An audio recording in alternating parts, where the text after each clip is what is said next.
ఓం నమ శివాయ.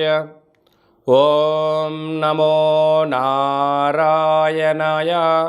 ఓం శ్రీ స్వర్ణాకర్షణ కాల భైరవాయ నమో నమః. ఓం కాళకాలాయ విద్మహే కాళాతీతాయ ధీమహి తన్నో శ్రీ నరదృష్టి నివారణ కాల భైరవ దేవతాభ్యో నమో నమః. హరి ఓం. మా ఛానల్కి స్వాగతం. చూస్తున్న వీక్షకులకు, ప్రేక్షకులకు, ప్రియ కాళభైరవ భగవద్బంధులకి స్వాగతం పలుకుతూ మమ్మల్ని ఎంతగానో ఆదరిస్తూ ఉండబడినటువంటి ప్రియ సోదరీమణులకు, సనాతన ధర్మ సంరక్షకులకి అందరికీ కూడా తెలుగు ఉగాది పండుగ శుభాకాంక్షలు. అలాగనే వసంత నవరాత్రుల ప్రారంభోత్సవ అమ్మవారి యొక్క ఆశీస్సులు. ఈ క్రోధినామ సంవత్సరం అంతనూ కూడా అందరికీ శుభం, జయం, లాభం జరగాలని శ్రీ నరదృష్టి నివారణ కాళభైరవ స్వామిని కోరుకుందాం, వేడుకుందాం. కనుక ద్వాదశ రాశుల్లో గ్రహ గమనాలను ఒకసారి వీక్షింపచేద్దాం. మేషరాశిలో బుధుడు మరియు గురు సంచార స్థితి, కన్యరాశిలో కేతు సంచార స్థితి, కుంభరాశిలో కుజుడు మరియు శని సంచార స్థితి, మీనరాశిలో రవి, శుక్ర, రాహు సంచార స్థితితో ఈ విధంగా ఉన్నాయి. ఈ సంవత్సరం రాజు కుజ భగవానుడు.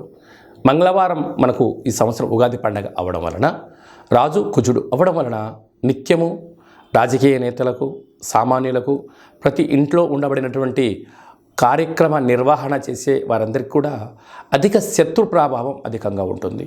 నిత్యము అంతర్గతమైనటువంటి భద్రతా లోపము, రక్షణ శాఖలో, న్యాయశాఖలో, అడ్వకేట్సు, పోలీసు, రక్షణ రంగాలలో వీరితో బాగా విపరీతమైన ఇబ్బందులు ఉండేటువంటి అవకాశాలు ఉన్నాయి. ఈ సంవత్సరము అధికమైనటువంటి వేడి, అధికమైన వర్షాలు, అన్నీ అధికస్యం ఉండేటువంటి పరిస్థితి ఉంటుంది. భానుడు విపరీతమైనటువంటి ఉష్ణోగ్రతను వెదజల్లే పరిస్థితి ఉంటుంది. పర్యావరణము పరిరక్షణకు దూరం అయ్యే పరిస్థితి చాలా అధికంగా ఉంటుంది. అదియే కాకుండా మంత్రివర్యులు శని భగవానుడు. శని ఆయుకారకుడు అవ్వడం వలన శని నక్షత్రాలు 3 నక్షత్రాలు, పుష్యమి నక్షత్రము కర్కాటక రాశిలో ఉండడము, కర్కాటక రాశికి ప్రస్తుత కాలమాన ప్రకారంగా అష్టమ స్థాన శని సంచార స్థితి. 2వ నక్షత్రము అనురాధ నక్షత్రము. ఈ నక్షత్రము వృశ్చిక రాశిలో ఉండడము అర్ధాష్టమ శని సంచార స్థితి. 3వ నక్షత్రము ఉత్తరాభాద్ర నక్షత్రము మీనరాశిలో ఉంటుంది. మీనరాశికి కూడా ఏళ్ళనాటి శని యొక్క ప్రభావము. అంటే శని భగవానుని యొక్క తీవ్రత ఈ సంవత్సరము చాలా అధికంగా ఉంటుంది. మంత్రివర్యులు అవ్వడం వలన రాజు ఆజ్ఞాపిస్తాడు, మంత్రి పరిపాలన అధ్యక్షత నిర్వహణ చూస్తాడు. కనుక ఈ సంవత్సరము అనేక రకాలమైనటువంటి వ్యాధులు, ఇబ్బందులు, చోర భయం, తస్కరణ భయం, నదీ ప్రయాణాలు, అగ్ని ప్రమాదాలు, అనేకమైనటువంటి స్వయం కృప అపరాధంతో జరిగే పరిస్థితి చాలా అధికంగా ఉంటుంది.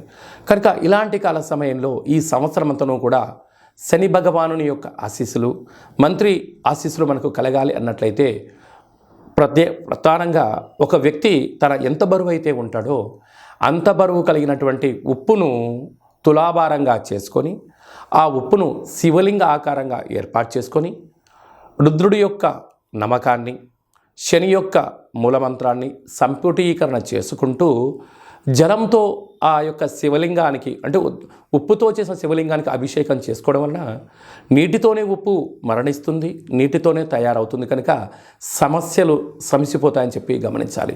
ఈ ఒక్క చిన్న రెమెడీ కార్యక్రమం చేసుకుందాం. శని భగవాన్ యొక్క ఆశీస్సులు పొందుదాం. శ్రీ క్రోధినామ సంవత్సరంలో అందరము ప్రశాంత, సుఖవంతమైన, ఆనందకరమైన, ఆరోగ్యకరమైనటువంటి జీవితాన్ని పొందుదాం. మిథున రాశి వారికి తెలుగు ఉగాది పండుగ నుంచి ఎలా ఉండబోతుందో ఈ వీడియోలో సవివరంగా సంపూర్ణంగా తెలుసుకుందాం. మిథున రాశిలో ఏ నక్షత్రాలు వస్తాయనగా మృగశిర నక్షత్రంలోని 3వ పాదం, 4వ పాదం, ఆరుద్ర నక్షత్రంలోని 4 పాదాలు, పునర్వసు నక్షత్రంలోని 1, 2, 3 పాదములు కలిపితే మిథున రాశి. చాలామందికి పుట్టినటువంటి కాల సమయంలో డేటా బర్తులు లేనటువంటి ఏకైక కారణం చేత పేరు యొక్క మొదటి అక్షరాన్ని అనుసరిస్తూ ఆ రాశిని తెలుసుకునే ప్రయత్నం చేద్దాం. కా, కి, కు, ఖం, అజ్ఞ, ఛ, కే, కో, హ అక్షరాల వారందరూ కూడా మిథున రాశి జాతకులే.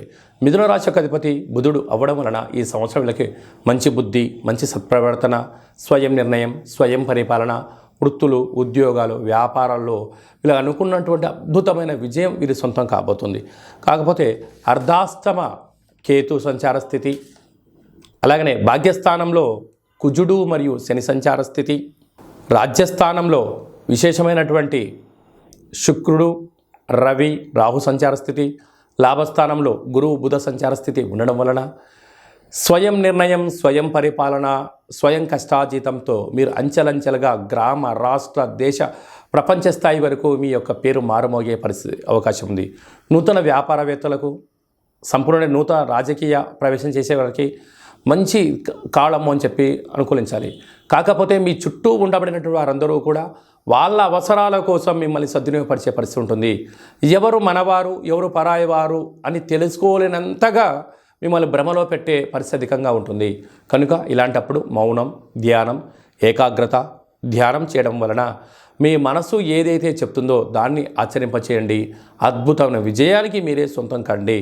కనుక అర్ధాస్తమ కేతు కారణం వలన సంపూర్ణంగా ఈ సంవత్సరం అంతా కూడా విజయం సాధించగలగాలన్నట్లయితే మీరు నవధాన్యాలతో కలిగినటువంటి ఉప్పును తులాభారంగా చేసుకొని శివలింగాకారంగా ఏర్పాటు చేసుకొని అటు బుధుడి యొక్క మంత్రము, ఇటు కేతు యొక్క మంత్రాన్ని రుద్రుడి యొక్క మంత్రంలో సంపుటీకరణ చేసుకుంటారో ఆ ఉప్పు ఎలా కరిగిపోతుందో మీ సమస్యలు కూడా తొలగిపోతాయని చెప్పి గమనించాలి. ఈ సంవత్సరము ఇంకనూ మనం విజయం సాధించగలగాలి అన్నట్లయితే రాజు కుజుడు అవ్వడం వలన మనకు వీలైనంత వరకు ఒక్కొక్క నెలలో 4 మంగళవారాలు ఉంటాయి. అలాగా సంవత్సరానికి 52 మంగళవారాలు మనకు వస్తాయి. కనుక వీలైనంత వరకు మంగళవారం ఉదయం 6 నుండి 7 గంటల వరకు కుజహోర జరుగుతూ ఉంటుంది. అలాంటి కాల సమయంలో మౌనం, కుజుడికి మంత్రం ఆరాధన చేయడం వలన, ఎరుపు బొత్తులతో దీపం వెలిగించడం వలన మనకు యోగదాయకం అని చెప్పి గమనించాలి. అలాగా రుణ సమస్యలు, రోగ సమస్యలు, కోర్టు సమస్యలు, అలాగా రక్షణ శాఖతో నిత్యము వాహన ప్రమాదాలు లాంటివి జరుగుతూ ఉన్నట్టయితే ఒక మంగళవారం పూట అంటే మాసంలో ఒక్కరోజు ఒక ఎరుపు క్లాతులో ఒక దోషుడు అన్నాన్ని వండి అందులో పోసి, ఒక దోషుడు కుంకుమను పోసి ఎర్రగా ముద్ద కట్టి వాటిపైన 7 ఎర్రటి ఒత్తులు వెలిగించి దిష్టి తీసి ప్రవహించే నీటిలో కానీ తెల్లజిల్లెడు వృక్షం మొదల్లో వేయడం వలన అంగారకుడి యొక్క ఆశీస్సులు కలిగి రుణ సమస్యలు, రోగ సమస్యలు, కుజ సమస్యలు, సంతానం లేని సమస్యలు తొలగి అన్నింటా విజయం కలిగి అంగారకుడి యొక్క ఆశీస్సులు ఉంటాయని చెప్పి గమనించాలి. ఇంకనూ కలియుగ కాలంలో కళవు వెంకటేశ్వర అన్నట్లుగా ఈ ఏడాదిలో ఒక్కసారైనా వెంకటేశ్వర స్వామిని స్మరించండి, ధ్యానించండి. అలాగనే కాళభైరవ స్వామి యొక్క మంత్రాన్ని, కాళభైరవ స్వామి యొక్క కూష్మాండ దీపాన్ని, కాళభైరవ స్వామి యొక్క అక్షయ పాత్రను, అలాగనే కాళభైరవ స్వామి యొక్క డాలర్ని మెడలో ధరించడం వల్ల కాలం మీకు అనుకూలంగా ఉంటుందని చెప్పి గమనించాలి. ఈ యొక్క పాత్ర అక్షయ పాత్ర అంటారు. అక్షయము అనగా నశించబడినటువంటిది. ఈ యొక్క పాత్ర కంచు పాత్ర. ఈ యొక్క కంచు పాత్రతో మనం ఎలాంటి శబ్దాన్ని సృష్టించవచ్చో ఒకసారి తెలుసుకుందాం.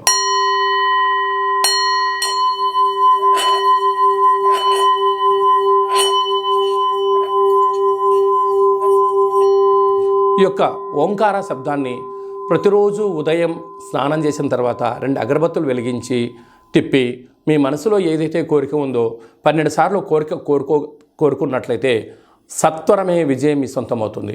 ఇంట్లో ఉండబడినటువంటి నరదృష్టి తొలగిపోవడం, ఇంట్లో ఉండబడిన జ్యేష్ఠాదేవి బయటికి వెళ్ళడం, బయట గ్రామంలో సంచరిస్తూ ఉండబడినటువంటి ధనలక్ష్మీదేవి గళ్ళు మంటూ మన ఇంటికి వస్తూ సిరుల సంపదకు మనమే కేంద్ర బిందులు అవుతామని చెప్పి గమనించాలి. ఈ అక్షయపాత్రతో పాటు ఒక కాళభైరవ స్వామి యొక్క పిరమిడు, డాలరు, కంకణము, అలాగే మీకు కాళభైరవ హోమాన్ని మీకోసమే ప్రత్యేకంగా చేయించి మీకు వాట్సాప్ కాల్ ద్వారా ప్రత్యక్ష ప్రసారంగా చూపించి అందజేయడం జరుగుతుంది.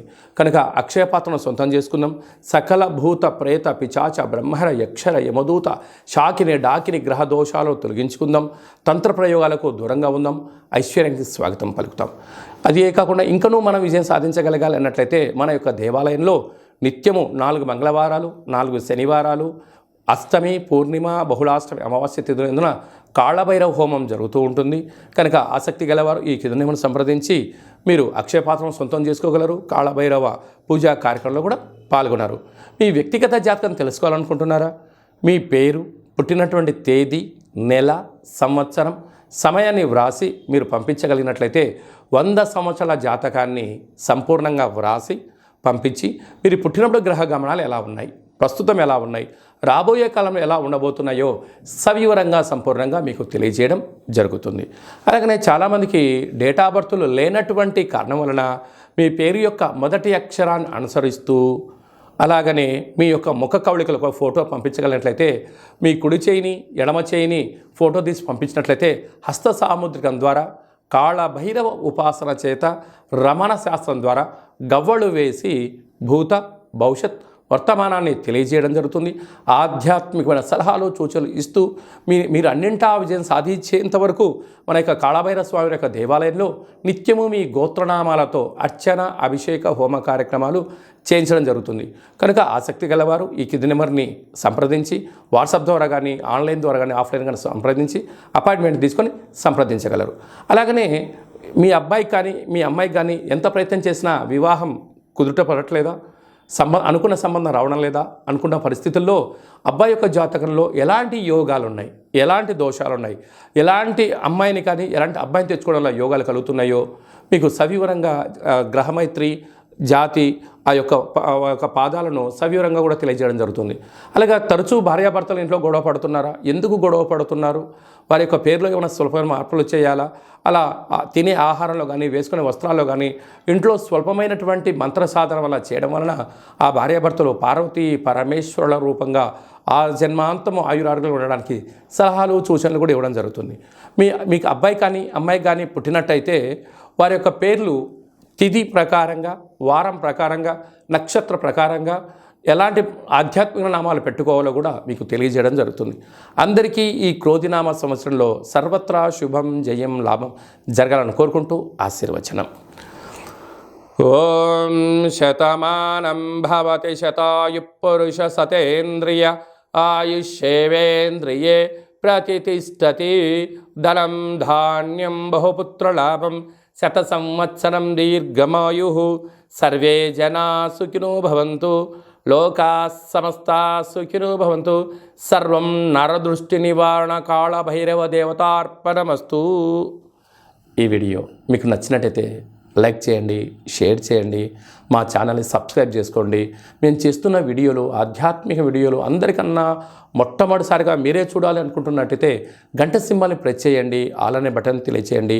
ఈ ఆధ్యాత్మిక భక్తి సమాచారాన్ని మీరు ఎవరి క్షేమాన్ని అయితే కోరుకుంటున్నారో అంటే మీ క్షేమాన్ని ఎవరైతే కోరుకుంటున్నారో వారికి ఫార్వర్డ్ చేసి భగవంతుడి యొక్క ఆశీస్సులు పొందగలరు.